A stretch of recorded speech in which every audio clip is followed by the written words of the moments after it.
Hello everyone, welcome back to the channel. Income tax में ITR 1 से लेकर के ITR 7 तक 7 तरह के फॉर्म्स हैं।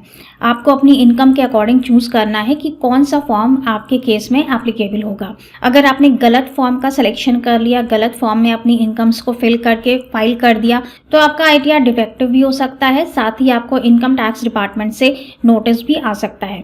इसलिए राइट फॉर्म का सिलेक्शन करना बहुत इंपॉर्टेंट है। आज के वीडियो में हम ITR 1 से लेकर के ITR 7 तक सारे फॉर्म्स डिस्कस करेंगे कि कौन सा फॉर्म कौन सी इनकम के लिए एप्लीकेबल होता है। चलिए स्टार्ट करते हैं आज का वीडियो। सबसे पहले जानेंगे ITR 1, जिसे कि सहज भी कहा जाता है। ये फॉर्म कौन कौन सी इनकम्स के लिए एप्लीकेबल है। ITR 1 फॉर्म सबसे सिंपलेस्ट फॉर्म माना जाता है। इसे कौन फाइल कर सकता है? सिर्फ रेसिडेंट इंडिविजुअल्स जो कि इंडिया के निवासी हैं। नॉन रेसिडेंट्स इसे फाइल नहीं कर सकते हैं।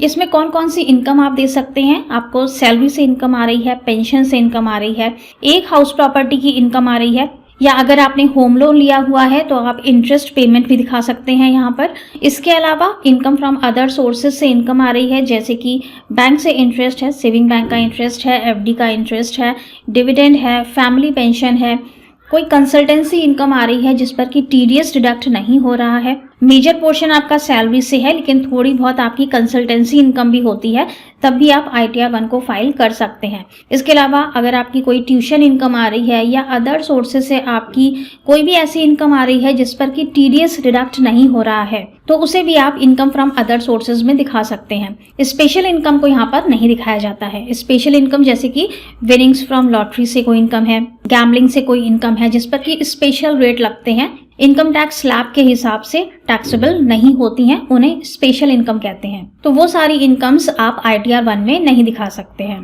5,000 रुपए से कम की अगर आपकी एग्रीकल्चर इनकम है तो वो भी दिखा सकते हैं। अगर 5,000 रुपए से ज्यादा की एग्रीकल्चर इनकम हो रही है तो ITR 1 फाइल नहीं करेंगे। ITR 1 फॉर्म सिर्फ 50 लाख रुपए तक की इनकम के लिए ही फाइल किया जाता है।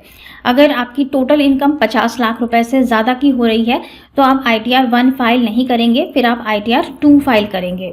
ITR 1 के बाद देखते हैं कि ITR 2 कौन लोग फाइल करते हैं। Those who are not qualified for ITR 1, जिनके लिए ITR 1 एप्लीकेबल नहीं है, नेचुरल सी बात है कि वो ITR 2 पर आएंगे। लेकिन कौन कौन सी इनकम्स के लिए ITR 2 फाइल किया जाता है? सबसे पहले तो इसे रेसिडेंट भी फाइल कर सकते हैं, और अगर आप नॉन रेसिडेंट हैं तो नॉन रेसिडेंट्स ITR 2 को फाइल करते हैं। इसके अलावा HUF भी इसे फाइल कर सकते हैं। यहाँ पे कौन कौन सी इनकम्स दिखाई जाती हैं? तो अगर आपकी सैलरी से इनकम है आप दिखा सकते हैं। एक से ज़्यादा हाउस प्रॉपर्टी से आपकी इनकम आ रही है, मतलब रेंटल वैल्यू आ रही है एक से ज़्यादा प्रॉपर्टी से, तो आप 2 हाउस प्रॉपर्टी या 3 हाउस प्रॉपर्टी के लिए यहाँ पर रेंटल इनकम दिखा सकते हैं। इसके बाद कैपिटल गेन आता है।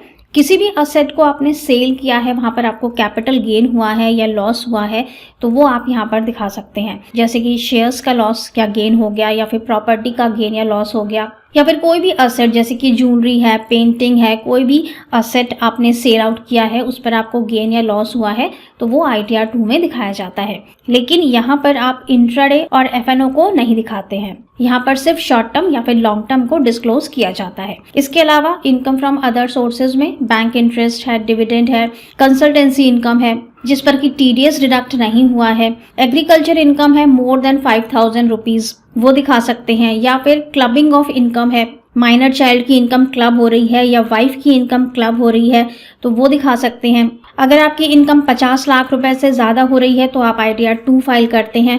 ITR 1 सिर्फ 50 लाख से कम इनकम के लिए फाइल किया जाता है। इसके अलावा अगर आप किसी कंपनी में डायरेक्टर हैं तो आप ITR 2 फाइल करेंगे। अगर आपके पास अनलिस्टेड इक्विटी शेयर्स हैं तो आप ITR 2 फाइल करेंगे। अगर आप फॉरेन असेट्स या फॉरेन इनकम होल्ड करते हैं तो भी आप ITR 2 फाइल करेंगे।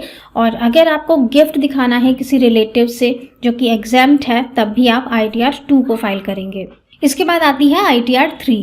ITR 3 मेनली बिजनेस या प्रोफेशन के लिए फाइल की जाती है। अगर हमें प्रिजम्पटिव बेसिस पर अपने प्रॉफिट्स डिक्लेयर करने होते हैं तो हम ITR 4 को फाइल करते हैं। लेकिन अगर आप उससे कम परसेंटेज पर अपना प्रॉफिट डिक्लेयर करना चाहते हैं तो ITR 3 फाइल किया जाता है। अगर आपने इंट्राडे ट्रेडिंग की है जो कि स्पेक्युलेटिव बिजनेस माना जाता है, तब भी आप ITR 3 फाइल करेंगे।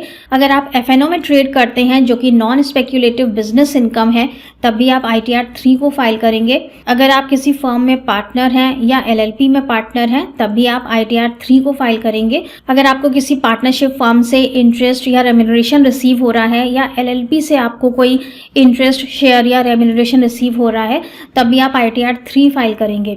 इसके अलावा अगर आपकी सैलरी इनकम है, हाउस प्रॉपर्टी से इनकम है, कैपिटल गेन है, अदर सोर्सेज से इनकम है, तो वो सारी भी आप यहाँ पर डिस्क्लोज कर सकते हैं। ITR 3 में आप बेसिकली सारी इनकम्स को डिस्क्लोज कर सकते हैं। बट जो मेन पोर्शन है यहाँ पर वो होता है आपका बिजनेस या फिर प्रोफेशन। बिजनेस या प्रोफेशनल इनकम के लिए ITR 1 या फिर ITR 2 को फाइल नहीं किया जाता है, ITR 3 या फिर ITR 4। चलिए बात करते हैं कि ITR 4 कौन लोग फाइल करते हैं। यहाँ पर भी सेम चीज है, अगर आपकी बिजनेस से इनकम है या प्रोफेशन से इनकम है तो आप ITR 4 फाइल करते हैं। लेकिन डिफरेंस क्या है ITR 3 में और ITR 4 में? ITR 4 में आप प्रिजम्प्टिव टैक्सेशन स्कीम को ऑप्ट करते हैं, जहां पर कि आप फिक्स परसेंटेज का प्रॉफिट डिक्लेयर करते हैं। सेक्शन 44 AD जो कि बिजनेस के लिए है, यहाँ पर 6% या फिर 8% प्रॉफिट डिक्लेयर किया जाता है। सेक्शन 44 ADA जो कि प्रोफेशन के लिए है, यहाँ पर आप ग्रॉस रिसीट्स का 50% प्रॉफिट डिक्लेयर करते हैं। ITR 4 बेसिकली स्मॉल बिजनेसमैन्स के लिए है, जहां पर कि बुक्स ऑफ अकाउंट्स मेंटेन करने की रिक्वायरमेंट नहीं होती है। यहाँ पर आपको बैलेंस शीट वगैरह भी अटैच नहीं करनी होती है। यहाँ पे फिक्स परसेंटेज का प्रॉफिट आप डिक्लेयर कर देते हैं। ITR 4 में भी आप बाकी सारी इनकम्स को भी डिस्क्लोज कर सकते हैं। सैलरी से इनकम है, हाउस प्रॉपर्टी से इनकम है या फिर अदर सोर्सेज से कोई इनकम आ रही है, लेकिन यहाँ पर कैपिटल गेन को डिस्क्लोज नहीं किया जाता है। ITR 4 आप तभी फाइल करते हैं जबकि आपकी टोटल इनकम 50 लाख रुपए से कम की हो। अगर आपकी 50 लाख से ज्यादा की इनकम है तो आप ITR 3 को फाइल करेंगे, भले ही आप प्रिजम्प्टिव टैक्सेशन स्कीम में ऑप्ट कर रहे हों।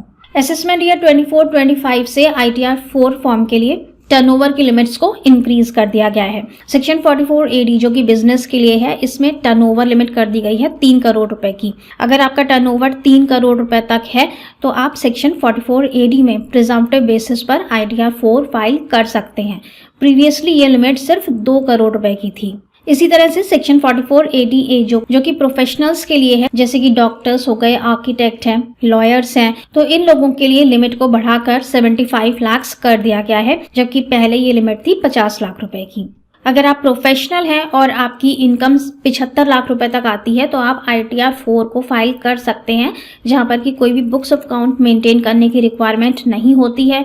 आपका जितना भी टर्नओवर है या रिसीट्स हैं उसका 50% आप यहाँ पर एज अ प्रॉफिट डिक्लेयर करके अपना इनकम टैक्स रिटर्न फाइल कर सकते हैं। लेकिन ये जो टर्नओवर की लिमिट्स इंक्रीज की गई हैं, यहाँ पर एक कंडीशन लगाई गई है कि आपको जितनी भी रिसीट्स आ रही हैं या जितना भी आपका टर्नओवर है उसका 95% या फिर 95% से ज़्यादा बैंकिंग मोड के थ्रू होना चाहिए। मतलब कि आपकी कैश रिसीट्स 5% से कम की होनी चाहिए, तभी आप इस इंक्रीज लिमिट का फ़ायदा ले पाएंगे। अगर ऐसा नहीं है तो फिर आपके लिए प्रीवियस जो लिमिट्स थी 2 करोड़ रुपए और 50 लाख रुपए वो ही एप्लीकेबल होंगी। ITR 4 के बाद आता है ITR 5। ये ITR होती है एसोसिएशन ऑफ पर्संस के लिए, body of individuals, limited liability partnership, artificial judicial persons, business trust, investment fund और स्टेट ऑफ इंसॉल्वेंट। ये सभी लोग ITR 5 को फाइल करते हैं। ये इंडिविजुअल्स या फिर HUF के लिए नहीं है। इसके बाद है ITR 6। जो भी कंपनीज एक्ट 1956 या फिर 2013 के अंदर रजिस्टर्ड हैं, वो सारी कंपनीज ITR 6 को फाइल करती हैं। लेकिन अगर किसी कंपनी की इनकम चैरिटेबल या रिलीजियस पर्पज से होती है तो वो लोग ITR 6 को फाइल नहीं करेंगे। उनके लिए कौन सा फॉर्म है?